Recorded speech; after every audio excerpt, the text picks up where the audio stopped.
Hello दोस्तों, welcome to जिनसा take. दोस्तों स्वागत है आपके अपने यूट्यूब चैनल जिनसा टेक पे।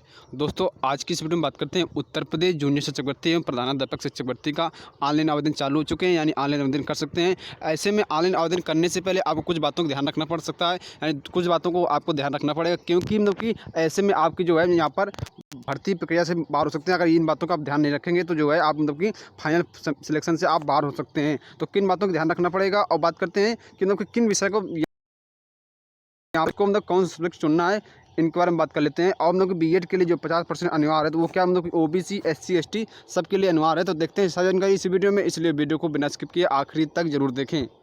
अगर बात करें हम शैक्षिक योग्यता की, तो यहाँ पर लिखा गया कम से कम 50% अंकों के साथ स्नातक तथा शिक्षा स्नातक बीएड, यानी यहाँ पर लिखा गया बीएड अगर आपके पास है तो कम से कम उसमें 50% अंक होने चाहिए। ठीक है, यानी चाहे वो लोग बीएड में कि आपको 50% अंक होने चाहिए, वो चाहे मतलब कि ओबीसी हो, चाहे एससी हो, चाहे एसटी हो, या फिर वो जनरल स्टूडेंट है। लेकिन अगर मतलब कि आपके पास बीएड है तो वहाँ पर आपको 50% अंक हैं होनी चाहिए।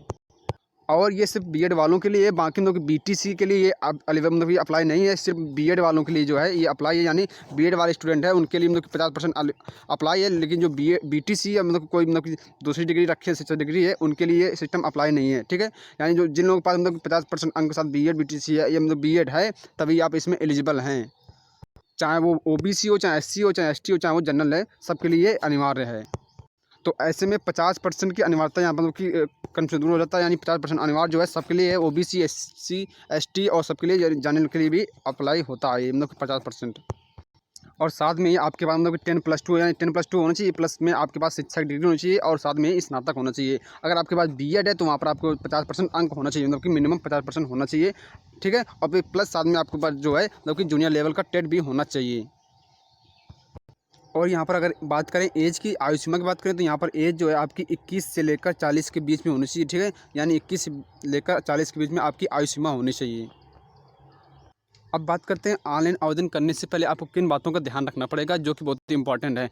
ऑनलाइन आवेदन करने से पहले मतलब कि आपको ये याद रखना पड़ेगा मतलब कि जो जिसका मतलब कि आप जो आवेदन कर रहे हैं, यानी जब भी आप आवेदन कर रहे हैं तो आपके पास मार्कशीट होनी चाहिए। ठीक है, 10+2 की आपके पास मार्कशीट होनी चाहिए, मतलब कि 10+2 प्लस बीएससी प्लस बीएड, साथ में आपके पास जो है टेट का मार्कशीट होने चाहिए, तभी आप मतलब कि ऑनलाइन आवेदन करने जब बैठेंगे तो ये सब आपके पास डॉक्यूमेंट होना चाहिए। ठीक है, साथ में ही आपको जो ऑनलाइन आवेदन जब करना है ना, तो वहाँ पर आपको जो है मतलब कि जो आपका डिटेल भरना है ना, मतलब कि जो क्वालिफिकेशन डिटेल भरना है, वो भी बहुत ही आपको सावधानीपूर्वक भरना है, क्योंकि यहाँ पर जो है आपकी जब मेरिट बनेगी तब वो आपको मेरिट प्रोवाइड करेगी। इसलिए मतलब जो है आपको क्वालिफिकेशन जो मतलब कि रहना भरना है, आपको जो मतलब कि क्वालिफिकेशन डिटेल भरनी है, यानी 10+2 का मतलब कब पास किया था आपने, और मतलब कि इसका स्पेशली जो है मतलब कि सर्टिफिकेट नंबर, मार्कशीट नंबर, और मतलब साथ में जो है आपको आप 10 प्लस मतलब कि परसेंटेज, और मतलब कि जो है आपका कितने नंबर का पूर्णांक था, ये बहुत ही इंपॉर्टेंट। ठीक है, ये बहुत बड़ा इंपॉर्टेंट रोल निभा करता है। ठीक है, यानी जो मतलब कि आप जब इसका 10+2 मतलब इंटरमीडिएट और ग्रेजुएशन का जो भरेंगे, जो टेट का भरेंगे या डीएड का भरेंगे, जो भी आपने कर रखा है,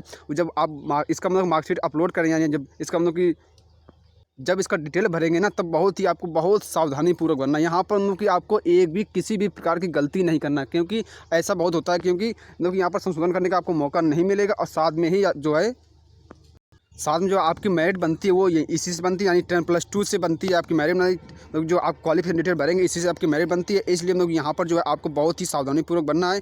यहाँ पर मतलब कि आपको किसी भी प्रकार की गलती नहीं करना है। वहाँ मतलब कि गलती वैसे कहीं पर भी निकलना है, लेकिन यहाँ पर गलती से भी गलती मतलब कि भूल कर भी गलती यहाँ पर नहीं करना है, क्योंकि इससे आपकी मेरिट प्रभावित होगी। और हो सकता है अगर आपने यहाँ पर नंबर कम या ज़्यादा भर दिए तो आपको यहाँ पर सिलेक्शन से मतलब बाहर भी होना पड़ सकता है। ऐसा 69 शिक्षक भर्ती में हुआ है। साथ ही दोस्तों आपको इस बात का याद रखना है कि आप किस कैटेगरी से बिलोंग करते हैं, या आपको कौन सी कैटेगरी भरना है। जो भी आपकी कैटेगरी है आपको यहाँ पर वही अपनी कैटेगरी भरना है, क्योंकि यहाँ पर जो मेरिट बनती है आपकी जो है कैटेगरी से सबसे बनती है। इसलिए आपको याद रखना है कि आप जनरल के स्टूडेंट हैं तो आप जनरल कैटेगरी सेलेक्ट करें। अगर आप मतलब कि यहाँ पर मतलब कि अगर ओबीसी स्टूडेंट है आपको ओबीसी बनना है। अगर आप एसटी के हैं या पीएच स्टूडेंट है या फिर एससी स्टूडेंट है तो आपको अपनी ओन कैटेगरी ही बनना है। यानी यहाँ पर आपको ऐसा नहीं कि मतलब जनरल के स्टूडेंट है आप ओबीसी या एसटी भर दे रहे हैं, तब यहाँ पर आपको दिक्कतों का सामना करना पड़ सकता है, क्योंकि यहाँ पर जो है आपकी मेरिट बनती है वो मेरिट आपको आरक्षण के हिसाब से बनती है, यानी रिजर्वेशन के हिसाब से बनती है। इसलिए आपको इसका विशेष ध्यान देना है। यानी यहाँ पर जो मेरिट दो प्रकार से प्रभावित होती है। एक प्रभावित होती है मतलब कि आपके पूर्णांक के हिसाब से, ठीक है, पूर्णांक और गुणांक, यानी पूर्णांक के हिसाब से आपको मेरिट प्रभावित करती है। यानी अगर हमने ज़्यादा पूर्णांक भर दिया है मतलब कि और कम नंबर भर दिए, या फिर मतलब कम नंबर भर दिए और ज़्यादा पूर्णांक भर दिए, या फिर मतलब कि ज़्यादा नंबर भर दिए लेकिन कम पूर्णांक भर दिया है, तो भी आपकी मेरिट प्रभावित होती है। तो ऐसे में मतलब कि और साथ में जो है आपकी कैटेगरी से भी मेरिट प्रभावित होती है। तो ऐसे में आपको इस बात का ध्यान रखना है कि आप जो है कैटेगरी अपनी ओन कैटेगरी भरे, और मतलब कि यहाँ पर जो है मार्कशीट का नंबर यानी जो पूर्णांक है और मतलब कि जो नंबर है वो भी एकदम अच्छे से भरना। यानी आप हो सकते हैं जब फॉर्म फिलअप करें तो आप अपने एक सहयोगी किसी छात्र को बैठा लें या तो किसी दोस्त को बैठा लें, ताकि फॉर्म फिलअप करने में कुछ भी दिक्कतों का सामना ना करना पड़े। अगर बात करें यहाँ पर मतलब कि फॉर्म भरने में कि किस सब्जेक्ट से फॉर्म फिलअप करना है, तो यहाँ पर किसी भी प्रकार से कुछ भी अपडेट नहीं दी गई पीएनपी की तरफ से, यानी या फिर साइट की तरफ से बात कर लें तो यहाँ पर कुछ भी पीएनपी की तरफ से, साइट की तरफ से कुछ भी अपडेट नहीं है कि मैंने फॉर्म फिलअप किया, कहीं पर भी नहीं मांगा गया है कि आपको मतलब किस सब्जेक्ट से अप्लाई करना है या फिर आपने बीएससी में कौन सा सब्जेक्ट लिया है। तो ऐसे में ये मतलब कि एक विवादित है।